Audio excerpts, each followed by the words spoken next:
More settings. Hello, hello, hello. Whoa, didn't want to do that. Did not want to do that. Don't want that. Don't want that. Hello. Right. Hiya, how you doing? I'm Robbie. This is my YouTube channel, Talk About Music. So thank you for joining me today. I got banned on Saturday purely by accident. I got completely banned because I was showing off a Queen record, and it's not a Queen record I actually like as well. It's a rubbish one, in my opinion. I might say what it is in case you're a huge fan of it. And then anyway, I showed the record, and it comes with this rear poster that's got so Queen bought out Bicycle Race and Fat Bottom Girls, and celebrate that. What they did was they took a big picture of all these models, and these models, don't get me wrong, these models were topless and blah blah blah blah. And the poster's quite rare, and I've got one, so I thought I'd show it and bits and bobs like that. And yeah, so I showed this thing, and it got me banned until today, but I'm back now. I'm just going to put some music on the background so my voice don't sound so tedious. Hang on, where's the volume switch? There it is. No, done. Lovely.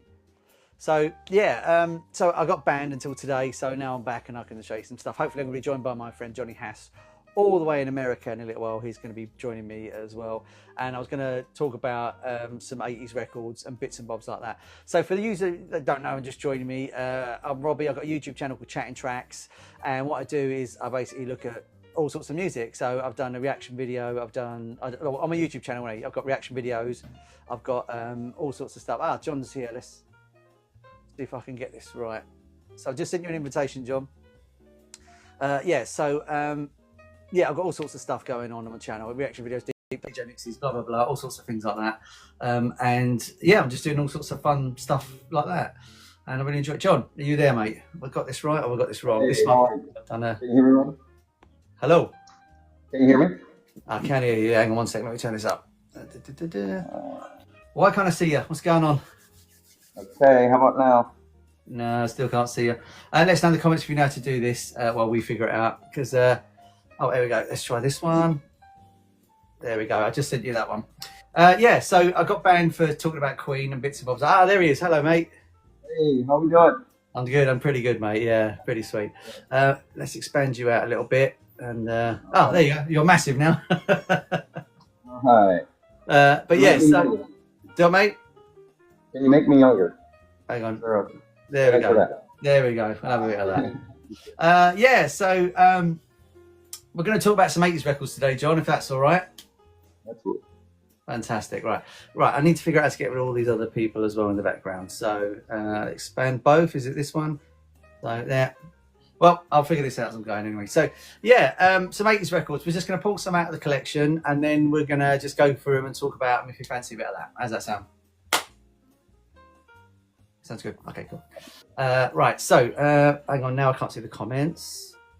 Give me 1 second. I've got to figure this all stuff out. It's all new to me. You're there, I'm there. That's right. That's that.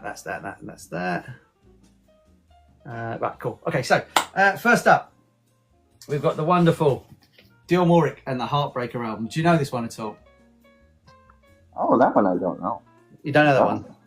So this is the one that's got the actual big track Heartbreaker on it. And basically the Bee Gees wrote this album for her. It became an album that they wrote. What it was is I saw Dilmoric a while ago live, and the guy that ran the company bumped into the Barry Gibb and just said, look, I've got some artists. Here's a list. Let me know who you want to work with, and I'll sort it out for you. So he went, okay. So he went down the list, had a look, and then he said, Dilmoric. So they were okay then, and then they'd already written the song. So this has got Heartbreaker on it, and what's the other one they do? One Day I Come, yeah, Misunderstood. Like, this is basically a Bee Gees album with Dilmoric singing the vocals on it, and it's absolutely fantastic as well. Is it very evident audibly? Yeah, it's amazing. It sounds beautiful. I was just telling everybody online that I got banned at the weekend, so I'm kind of I'm trying to figure out what I can say and what I can't do. So obviously, as we go through these vinyls, we've got lots of stuff to look at. Right, how do we get it so it's just me and you on the big screen? How do we do that? Let's have a quick tappy tap and see if we can figure some of this stuff out, shall we? What does that do? No, that just does that. Okay. I'd rather have you Yeah. Flop. Yeah, we've got a lot going on here. So yeah, anyway, so thanks everybody who just joined so far. We really appreciate you being here while we're talking about music and all that sort of stuff. Expand both. Let's do that one. There we go. We'll just stick with that for now. That works, doesn't it? So that's absolutely fine. Okay, so the second album we've got is so I decided to start my podcast and my YouTube channel just because of a track. It's not on this album, but because of this man. And I decided that if I was going to do something, I'm going to do it properly. I'm going to go for it. And this is the man. This is Kings of the Wild Frontier by Adam Ant. And you know, this has got Ant music on it, all that sort of stuff. What else has it got on it? Kings of the Wild Frontier, Dog Eat Dogs on it. And it's a wonderful album. On my YouTube channel, I interviewed Chris Hughes, who produced this album as well, and he was the drummer. So I don't think you can see him on there very well. That's him there. So I interviewed Chris Hughes. And Chris Hughes also went on to do Tears for Fears as well. He did a Tears for Fears album. Yeah, he's a really, really nice guy. And bless him, we were doing the interview, and what was is I got him one day of the week, and then I had a power cut, and I called him back 4 or 5 days later, and bless him, in the meantime he'd washed and dried and wore the same clothes during the interview, so it didn't mess up the flow of what was going on. He's so amazing, such a nice guy. But yeah, so he was really, really cool, bless him. And yeah, so that's Adam Ant, that's on there as well. Now this little bit of collection next that I got, I found, I was in work one day and someone came up to me and said, right, you collect vinyl, do you want this? And they gave me a box of vinyl, and it basically contained all of Prince's early albums in it. So I got like this one. That's the Prince for You album, that's Prince's For You album, which is one of the... Sorry? Is that the one with controversy? No, but I've got that one in here somewhere. So I love the early stuff. So this is 1999, obviously, that's got on it Little Red Corvette, Delirious, like Automatic, brilliant. This is a brilliant album. This is a 4-sided album, so it's double album, and this is the one. And I saw Prince in 1998, and he said, "Oh, we're just going to pretend." Then he did 1999, so that's really, really cool. This is Controversy, the album. There we go. Yeah, that's the one on there. Then we've got a little bit of rock going on. So that's not the only Prince. It's been jumbled up. I've got more Prince than that. There's definitely more somewhere. We've got a little bit of Blue Oyster Cult as well. This is one of their 80s albums that obviously not, it hasn't got Don't Fear the Reaper on it and bits and bobs like that, but this is one of the earlier ones. Need more cowbell. Yeah, need more cowbell, baby. And then a guy that started off in a band called Vinegar Joe in the 1970s. And a really great musician, Robert Palmer, the Addicted to Love Greatest Hits album. So obviously he was in Power Station, and you love Power Station, don't you? Oh, I love the production on that album. And also Robert Palmer. I love his rendition of You Are In My System.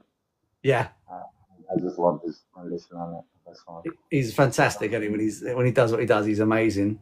Right, okay, I've got a tap. So I've got some things coming up, so I've got to look at this and see what it all does. Shrink, what does this button do? No, okay, let's put you in there. So yeah, okay, so what else we got? We've got one of the most flamboyant bands of the 1980s that are absolutely fantastic as well. We've got Imagination with the Body Talk album. That was for me, that was a late life find via an 80s underground radio station. Yeah. And loved it. Yeah. You love this album. So it's a fantastic album. You've got Body Talk on it. And that's really the big one in it, I suppose. It's basically it. But the whole album's got an amazing vibe to it. It's got like a sort of really sexy, dark, sweaty Alabama vibe type thing. It's really, really cool. It's a really cool album. Let's turn that up a little bit more. And then what else we got? Okay, so someone asked me once, like, what's the worst thing you bought when you was a kid, like record wise? And I bought a record, like, so this is probably 1990, and I saved up for ages to get this album, and I really wanted it because the 2 singles that came off of it were absolutely fantastic, and it took me a while to get it, and I really wanted to get this album. Anyway, so when I did get it, I was really disappointed, and I'll tell you why in a second. So this is the Beautiful South's Choke album. So I don't know if you know these are a British band, and they did a song called A Little Time and My Book, and those were the big tracks off of this album. And I saved up all my pocket money at the time, which was like 50p a week, so I was getting next to no pocket money. It took me ages to get it to buy this album. And then when I got it, it was like 26 minutes long or 25 minutes long or something like that. It's like, I was so pissed because it's just, I saved for such a long time for such a short album. It just drove me mad. It really did. Right, I've got to start these things as I'm learning all this stuff. There we go. Right. And now a bit of a mystery in the 80s. Like, what I love about the 80s music is you had lots of crazy people that were doing crazy songs and nothing actually matched. When you looked at it, you had electro, you had punk, you had reggae, you had sort of this weird sophisticated pop and stuff like that, and the whole thing was crazy. This was an artist that I absolutely loved at the time as well, and this is Kid Creole and the Coconuts. I don't know if you know them, Johnny. And he did Annie, I'm Not Your Daddy, and he also did Stool Pigeon. That was another one of his as well. And it's one of those things where you had this band and you had what was the other one, Modern Romance, and it's that sort of Caribbean upper class British society kind of music. It was really sort of, yeah. So yeah. It's a strange kind of sound, but when it was the 1980s, it all just mashed together and no one cared. You know what I mean? It kind of just worked. It's one of those weird things. Oh, hang on, I got a vinyl. What's this one? Here we go. So this is a great one. So probably one of the biggest ballads of the 1980s as well, and Kyrie's on here as well. We've got Mr. Mister and Welcome to the Real World. This is a fantastic 80s album as well. Yeah, this is lovely. This is. Have you heard this album? Yeah, absolutely. Yeah. So this. Yeah, that's it. Yeah. So for me, that I'm not from America. Can you explain like FM radio for me and stuff like that and AM? What was the difference between the two? Oh, was past tense FM AM. I mean, AM is not something where you would enjoy your favorite song. It's more, right. It's for, I don't know that really, my dad taught me about the radio wave, the difference in radio waves, and the FM is more robust. AM is just talk, and it's talk, and then occasionally get some music played on those AM stations, but it's not great. FM though, more enhanced stereo. I believe it's a dual signal, but obviously it doesn't go as far as AM, reach out as far. So there's a difference there. But yeah, I'm sure I believe there's a big difference in terms of American radio and British radio back in the 80s, especially, right? And as time moved on, it just got more and more commercialized. And I read a lot about British bands who want to break America, who have to actually, I don't want to say compromise, but in some cases, my discerning taste, I'm like, they really compromised this in the mid 80s to break America. They're so great, but it's a little more of a plastic, poppy American sound. Yeah, right? I get you. Yeah, it's more. There's more. I don't know if I answered the question. Yeah, it was like underground radio and public radio almost. Yeah, and if you wanted the more underground feel, and it holds true today, you tune into the college radio stations. That would have certain shows that were more off the beaten path, underground, right? And now, like locally, we have actually a radio station that's actually, I believe, independent. It's not real commercialized, which is kind of nice. I mean, there's a resurgence there. Oh, I get you. We should just say hello to Sean and Young Ivan and Abraham and Luigi and Slim and people that join us. Nicole, hello, welcome along. Thanks for joining us talking about 80s music and 80s records today. And I'm just going through and showing people some of the records I've got from the 80s and stuff like that. I don't know if you know this band, but they come out with some really interesting singles as well. And they're a bit like Talk Talk back in the day, where they just had some really interesting stuff going on. This is Blancmange with Happy Families. And they, you know Blancmange. Fantastic. That's all right then. I always thought they were called Balamanque by the way it's written. I didn't realise it was Blancmange because it doesn't read how it's spelled. It used to confuse me all the time. Yeah, so this is Blancmange. Is it a French piece or something? Yeah. Yeah, right. I did some research because I too did not. I was pronouncing it the same way. Blancmange. But yeah, Blancmange. But yeah, it's Blancmange. Blancmange, yeah, and it's only because my mate. Living on the Ceiling kind of reminds me a little bit of like that video reminds me of a little bit of like a Hungry Like the Wolf video, like where Yeah, he's out in the heat and he's running from God knows what, but he's living on the ceiling, and it's a great song. it's fantastic, isn't it? Right, what else we got here? We've got Sade with Diamond Life. Oh, Sade, absolutely. Say no more. Yeah. Oof. Yeah, and this is a lovely album, isn't it? This has got Smooth Operator on it, Love Is King, Hang On To Your Love. Oh, it's just an amazing album. This, to me, this album was way ahead of its time when it came out. It was just another level, wasn't it? And we talked on one of our other podcasts last week. Yeah. Do you agree that that album is consistent? We talk about consistency and track placement. You just let it go. Yeah. On Friday and let it go. You know it's good, right? That's it. Mhm. Yeah. Yeah. Exactly the same. Yeah, this album is absolutely amazing. When she signed a record, I just read about her in a magazine, funny enough, from last month. When she signed, she was 16 years old when she signed to the label. So yeah, so she was really young, and she was just and then coming out with this vocal at that age is incredible. I know what I was doing at 16. I was picking bogeys and flicking them. I wasn't doing it. Yeah, even in my early 20s, I didn't know what was going on.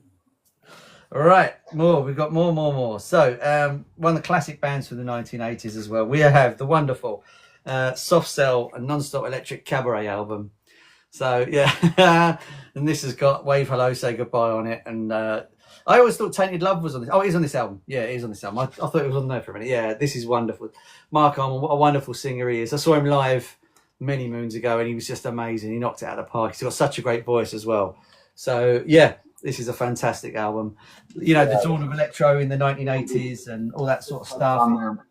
Sorry? Yeah. There's some great cuts on there, and I love the remix of Tainted Love that blended in with was it Baby, Baby, Baby, Where Did I Love Go? Oh yeah. And it's a DJ stream because the DJ has to go, have a bathroom break. You put on that 12 inch, you just let that sucker go for 12 minutes. Yeah. You know. It's great. It's a great song. And what's interesting about that song is very, very rarely the originals aren't as good. The covers sometimes aren't as good as the originals. Right.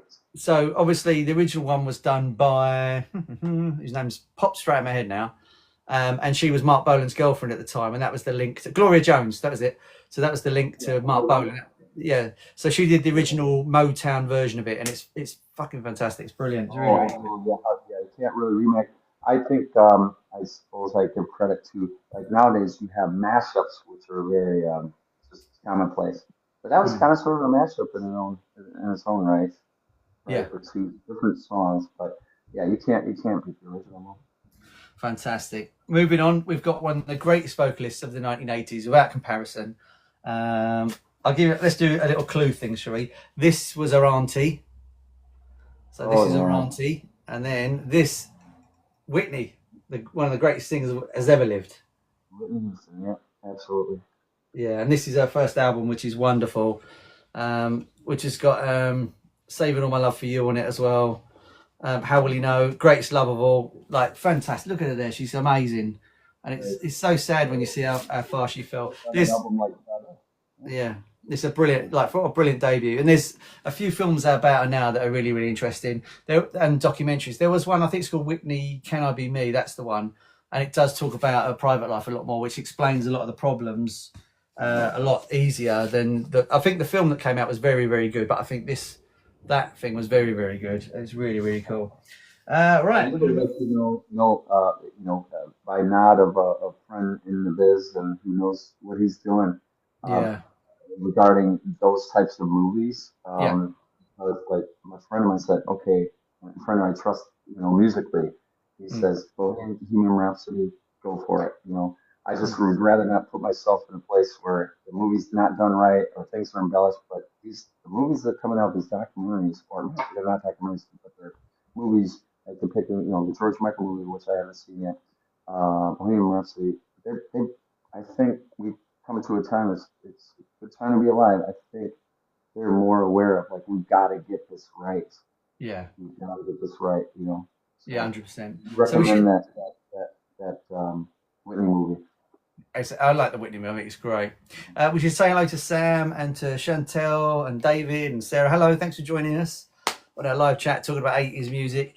Okay, you'll probably love this one because it's an American rock band. These are one of the sort of things you'll probably love. Bit of Huey Lewis in the News and the Four album. Okay, that's one I can get with.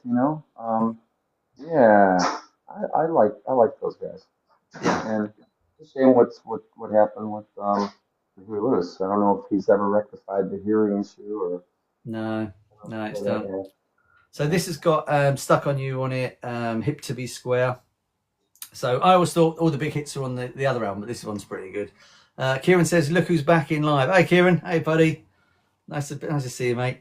Have you ever seen the argument with Ghostbusters and this band? No. No. So what was is they wrote a song called "Love Is My New Drug" or something like that, and then what was is Ghostbusters came out because originally they were going to write for the Ghostbusters soundtrack, and then what was is the Ray Parker Jr. song sounds very similar to that song, and I've googled both to check them out, and they do sound very similar, like very similar. Okay, I love this kind of lore. This is great. Yeah, I wouldn't say that Huey Lewis nicked it, but I think he borrowed heavily from it. I think it's fair to say that. But both songs are very good. It's not like that one's rubbish and one's good. Right, moving on. We've got the second one from those. What's this? It's Sports, this album, isn't it? I always forgot what this one's called. This is the Sports album. In fact, this has got I Want a New Drug on it. This is the album that's got that on it, yeah. So, this is really... Mr. Lyrics as a kid, you grow up thinking they're saying one thing and you find out later in life, no. So, innocently enough, I thought it was, I want a new truck. Pretty innocent. I don't think okay, we've got to talk about this lady now because she's absolutely sensational. Groundbreaker, legend. She just changed the face of 80s music single-handedly by herself. Wonderful woman. Madonna. Oh, yeah, Madonna. I mean, Madonna in the 80s was absolutely untouchable, wasn't she? She was phenomenal. And I love when Nile Rodgers came in and produced some of her work. I love when she worked with Jelly Bean Benitez on Sidewalk Talk. They gave a whole other flair, that jazz flair in the late 80s. Yeah. The Vogue stuff, Justify My Love stuff. I mean, it just goes on and on and on and on. Yeah, she's absolutely phenomenal. Like, this has got Get Into the Groove on it and Holiday, but when you get to the Material Girl, that's when I think she's another level of just absolutely incredible. She's insanely good at this point, isn't she? Right. What else have we got? We've got a band all the way from Australia. I think America took them to your hearts. You guys really loved them, and I think they're fantastic as well. We've got In Excess. Oh, man. I've been ripping into those guys quite a bit lately. Yeah. Just sort of reminiscing, like as if I know him personally. Michael Hutchence, Gone Too Soon, Can't Be Replaced, iconic.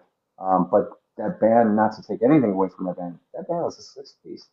Yeah, it was. Yeah, it wasn't one person; it was the whole band. Every single member of that band they are professionals. They were great musicians. I think this probably is going to be the album that people are going to recognise, which is the Kick album. Yeah, of course.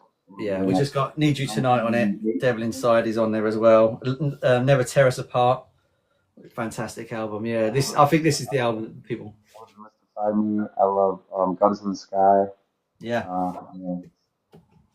That's fantastic. Let me ask you this. I've asked this to many 80s fans out there, friends of mine. Can you have Need You Tonight without Mediate? Without? I can't. Mediate. You know how at the end of Need You Tonight goes into Mediate? Mediate. Yeah. They blend, they're supposed to be together. Yeah. Occasionally I'll hear them together on the radio, but they often just only do Need You Tonight. Yeah. I can't have Need You Tonight without Mediate, or Mediate without. Oh, I only got the single, so for me, I'm fine with that. Oh, okay. In England, I don't think they did it as a massive two-part like that. So, I absolutely love the Swing album. I have to say that album is just perfect. I think Nile Rodgers. I believe Nile Rodgers was part of that. Another one. Yeah, Swing's a great album. Yeah, I had that on CD. I think my mate pinched it and gave it to me. I can't remember. I got it somehow that wasn't right. I know that. Anyway, moving on. A woman that did really well in the 80s from a fantastic band in the 1970s. She went solo. She's done really well. She did Hyde Park last year, and everyone loved it. Stevie Nicks. Oh, Stevie Nicks, yeah. And the Yeah. Belladonna album. And I think this is probably the best she did. Edge of 17's on here. Stop Dragging My Heart Around with Tom Petty. I think this album is the one that was really, really good. The Fleetwood Mac stuff that she was involved in. Yeah, this is great. This is a wonderful album. I mean, are you a fan of her singing? Because it is very goat-like, isn't it? I'm sorry? Do you like her singing? Because it is very goat-like sometimes. Yeah, it's got that rasp to it, but I don't think it's overdone. I think it's a slight rasp. It's very unique. I like it. That's fair enough. We're going to move on to a band. I don't know if you know these in America, Johnny. So Stockacre Mortman, 3 producers that had a place called the Hit Factory in North London. And what they would do is they would take an artist and just basically make loads and loads of music and then release it. And it was basically a cut and paste company. So they would do the same things all the time. They would make the music exactly the same way, and it worked. And they made lots of money, had loads of hits. But this band were probably one of the forerunners of those, and that's Bananarama. Have you ever heard of these in the States? Wow. Okay. Yeah. Venus. Yeah. Cruel Summer. That's it. Yeah. Cruel Summer was featured on Karate Kid. That's right. Movie. Venus was a remake, correct? But that song was fire. That's right. Yeah. So that's the one. Yeah, I always had a thing for Bananarama because my mum used to sing them when they're on the telly and stand in front of it and just really annoy me. So I always had a thing for that because it reminds me of my mum every time I hear like Venus or something. Like, Mum, get out of the way. So it was great. If you're watching this, if you can tap the like button, I think it is, or the heart button or something like that, you'd massively help us out and shed it around a little bit more because that'd be great. Okay, so Johnny and I did a video which came out on this TikTok channel and my YouTube channel last week talking about rock and glam bands in the 1980s. We did Appetite for Destruction, and we did a deep dive about the album. We basically looked into it, and we did a deep dive into the album, spoke about it for a half an hour or so, and that's on this TikTok. Also, it's on the YouTube channel Chattingtracks. Excuse me. But another big glam band from that point we should mention is Poison. Yep, I like it when you nod. Yeah, I love it when you nod, Johnny. It's like a seal of approval. Yeah, lots of glam on this. This has got nothing but a good time on it. Tear the Walls Down. What's the other big one? Every Rose Has Its Thorn. That's on there as well. And this is one of those albums that's a real party album, isn't it? It don't stop. It just goes from start to finish without finishing. It's amazing. And in America, how was the glam stuff, Johnny? Was it accepted, or was it kind of like a bit like Slade in the 70s?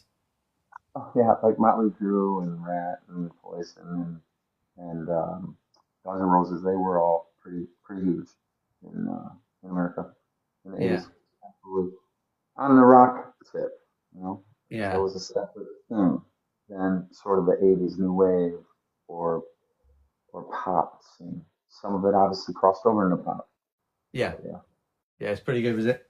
Okay, a British band that did really well. I talked to my mum again. I saved up for weeks to buy this album because I knew she liked this band. Wet, Wet, Wet. Do you know much of those in the States? No. You don't know those? Oh, really? They were massive in England. They did Wishing I Was Lucky, Angel Eyes, Sweet Little Mystery. You know, Johnny, you should check this album out. If you've never heard this, you might actually like this album. Wet. It's really cool. Honestly, it's like white-eyed soul is what they call it. People that are watching in the chat there, if you want to let us know what you've been listening to this week as well, what you love, what's your favourite album, get involved. Let us know, because we'd love to know as well what you've been listening to, what your favourite thing is, because we might find something we've both never listened to as well. Right, what else we got? A band that did really well in the 80s as well, from Australia again, from 1987, and this is Midnight Oil with the Diesel and Dust album, and Beds Are Burning was their biggest track on this, which was about giving the land back to the Aborigines, wasn't it? That was what the idea was. They were talking about how can you steal the land and sleep at night, and that's what this album was mainly about. They were talking about that sort of thing, which is fantastic. Then we've got a picture disc. Okay, I forgot about that one. Okay. Johnny, I know you joined me on this one. When I've been doing this, I've been going for the vinyl one. I'm like, oh, what's that? I keep forgetting what these things are. I didn't know I've got it. I've got a pile over there from last week that I was going, I've not heard that one in a long while. So, this album is, what's this one called? Dreams of the Blue Turtle by Sting. Oh yeah. And then this is a picture disc album. So you've got If You Love Someone, Set Them Free on it, Russians, bits and bobs like that. This album, although it's a picture disc, sounds terrible. I'm not going to lie. Here goes the picture disc for you to show you. But the mix on this is terrible. It sounds really bad. So yeah, it's one of those ones where the vinyl was a bit too thin. Impressive, yeah. So what sort of bands were you listening to in the sort of 80s? What was your main thing? Oh man, Duran Duran for sure, number one. But then I started to dig backwards, and Yeah. dig deeper. And the struggle was real. We didn't have the internet back then. So what do? You go down to the local record shop and you find out, maybe who their influences are, and you work backwards. So to that, Brian Ferry. Oh yeah. Oh my God, the Bet Noir album. And I go Yeah. backwards, Boys and Girls. And then I go, hey, wait a minute, hang on. He was part of this band. That was just amazing, right? Yeah. And you go backwards there, and you find some more, and you just go backwards and backwards. Like, so Brian Ferry, Level 42. Yeah, great Oh, band. man. Oh, just underrated, in America at least. And underrated. I mean, they broke America with those pop songs, but they weren't known for that. Yeah. That jazz fusion, Mark King, like Yeah. Machine Gun Mills, Mike Linda. Oh gosh, I mean that band's solid. Love those guys. Yeah. Kajahu, um, and yeah, even Robert Plant, another one like not in that genre, but I thought he was a great soloist. But Romeo was part of Yeah. this amazing like, band, Led Zeppelin. Right, so as a kid, you go backwards. It's this voyage to discovery. So, Yeah, fantastic. Yeah. Right. More vinyl. So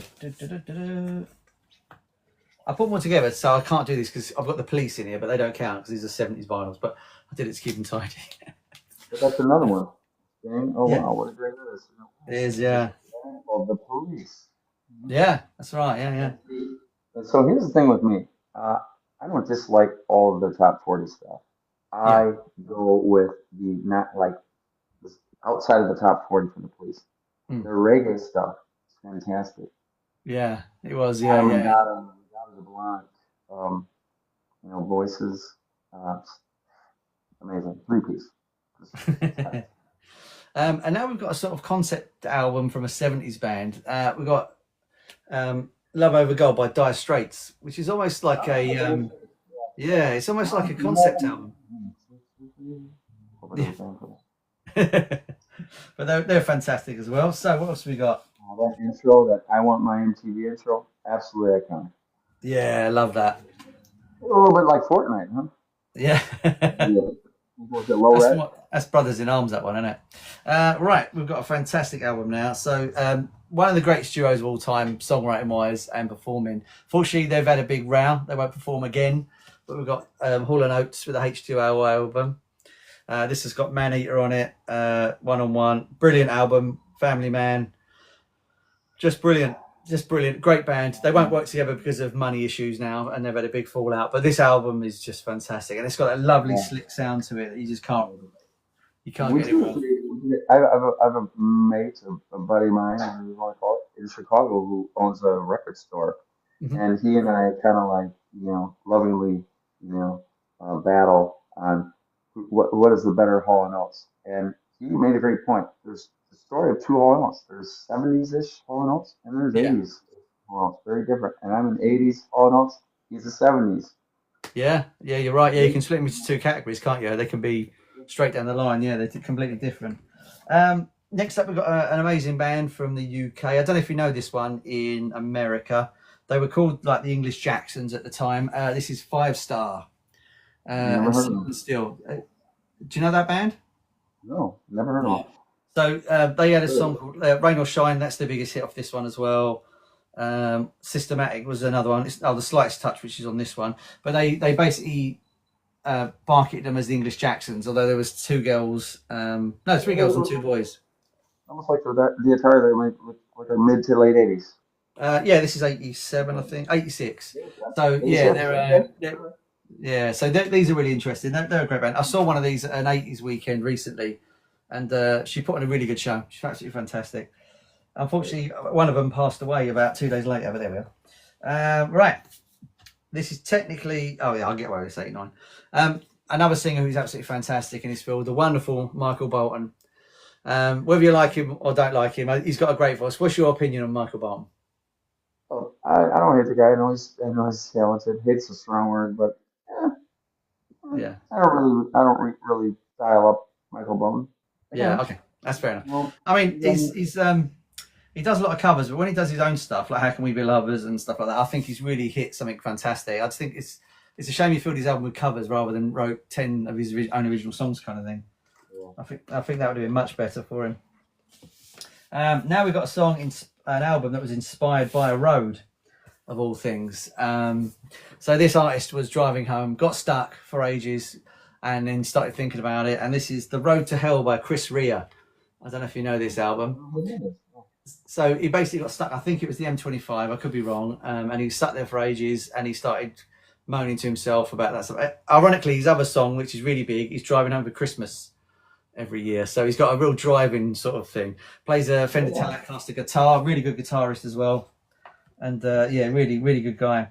Right, what else we got? What is this one? I don't know what this is now. No, I don't know what that is. Is it an album? Oh, that's 70s. It's in the wrong place. I can't do that one. That's fine. Right, I've got the next Stevie Nicks album. Okay. And this one's got on it Wild at Heart, Nightbird. I Will Run To, Tom Petty again. Beauty and the Beast. I don't think this is an album that they didn't do very well. I just think this is the unknown album, if you know what I mean. It came out and went and disappeared and things like that. Then we've got, that's 90, I think, so I can't get away with that one. I've got this plastic, I can't read anything. 90, I won't get away with that one, okay? I'm trying to keep it all like official, so I'm trying to keep the right albums in the right place kind of thing. Okay, we're nearly done anyway. So we've got the wonderful Michael Jackson and Thriller. Oh yeah, absolutely, Thriller. Yeah, I mean, untouchable, incredible. Yep. Yeah, I mean, pretty much every track on this is an absolute banger. When we start something, Baby Be Mine, Girl Is Mine, Thriller, Beat It, Billie Jean, Human Nature. I mean, it's just hit after hit after hit after hit after this. It's just unstoppable, and it's a machine. This album, amazing. It's absolutely beautiful. Then we've got Bad as well. Bad. So yeah, again, Bad. The Way You Make Me Feel, Speed Demon, Liberian Girl, Another Part of Me, Man in the Mirror, banger, banger, banger, banger. This is just an absolute masterpiece in these. I mean, these two albums are just masterpieces in writing hits, aren't they? You just that one had Dirty Diana, right? Bad. Which one? Sorry. Dirty Diana on Bad. Yeah, that's on this one. I think it is. No, it's not. It's on this one. That's on Bad. Yeah, on Bad. Right? Yep. Yeah. But also, what's really interesting is Toto, the rock band that did Africa, are all over this band because they were in the studio a lot, and Eddie said, "Do you want to come in and join them?" Yeah, go on then. So Toto are pretty much like the keyboard player. I think it's.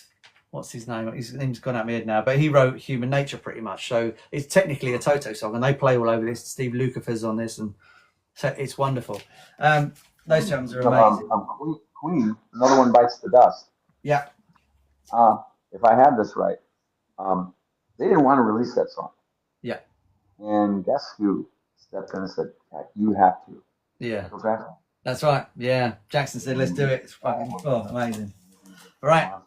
I've saved this one till last. Actually, before I do that, I've got to say, we just spoke about Michael Jackson and the Bad album, and I've just read this Mojo magazine with a fantastic article about Queen in it, and they talk about Freddie Mercury was really good with titles for albums.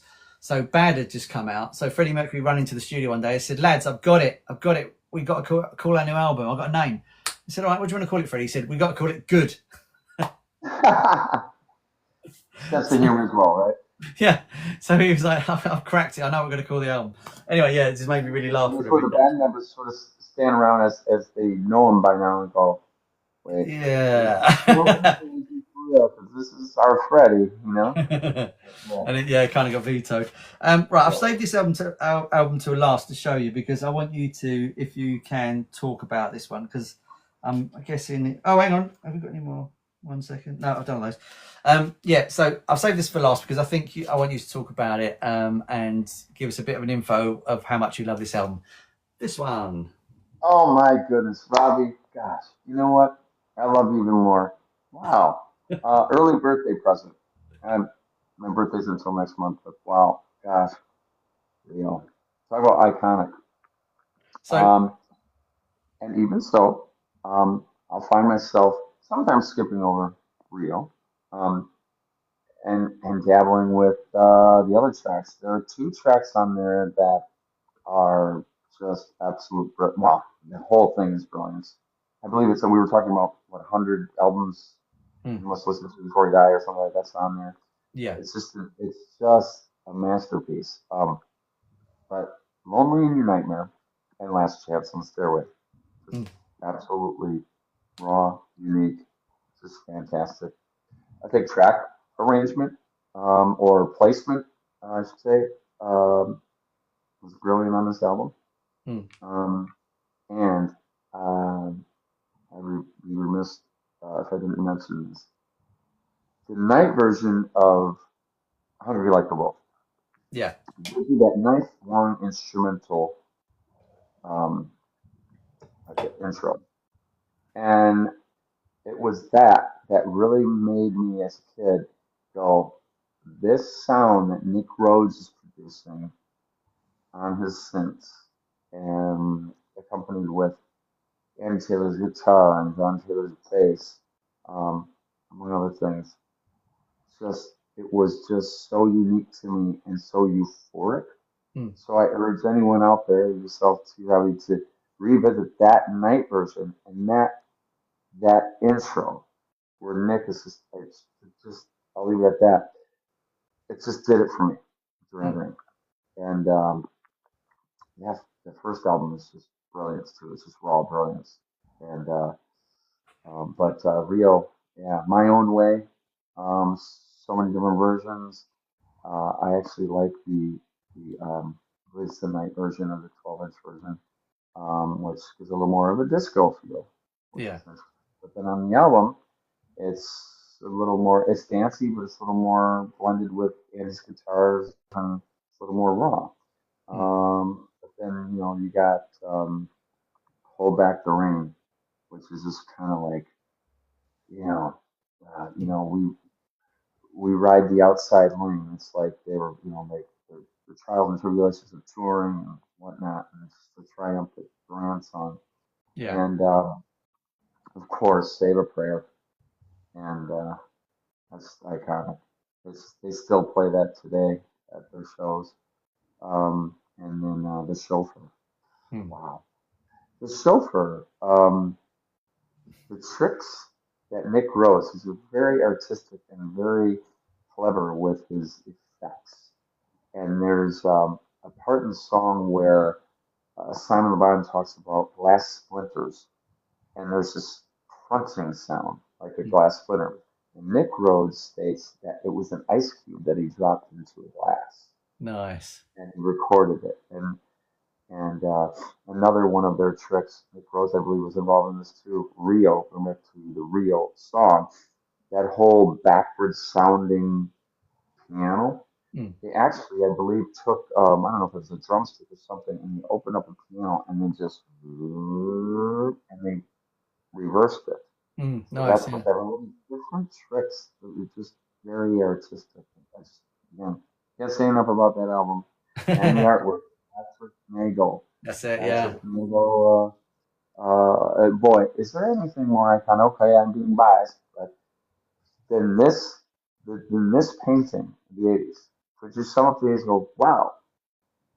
I mean, there's other, things like maybe the Neon Miami Vice Yeah. stuff, or you know, the Thriller font, or this is right up there. Wouldn't you agree?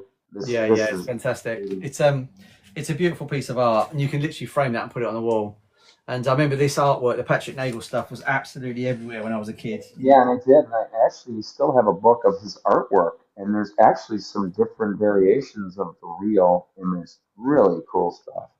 Oh yeah, Fantastic. Yeah. that's fantastic. So that's all the 80s stuff, because we're going to sign off soon.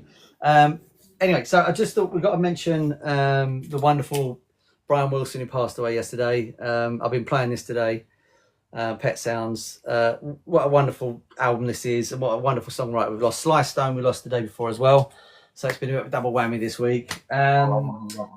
But I thought I'd do some music news that happened on this day. So what happened on this day through history, basically. So we're going to go through some old stuff. So in 1964, the Beatles landed in Adelaide, and they were greeted by 300,000 fans. In 1964. In 1963, the Beach Boys recorded Surfer Girl and Little Deuce Coupe on this day. So it's just one day after, 60 years later, he would have done that. And apparently, Jerry Lee Lewis's Whole Lot of Shaking Going On entered the charts in 1957. So there's been quite a lot going on in the music world today. So you've got some tours going on. New Kids on the Block are on tour as well. So there's some bits and bobs going on. So I just thought I'd mention some music news. We're going to end on something I found in the cupboard the other day. I'm going to show this again at some point when I do my Beatles vinyls. I'm going to go through those as well, because people ask me what are they and stuff like that. But I found this the other day in the cupboard.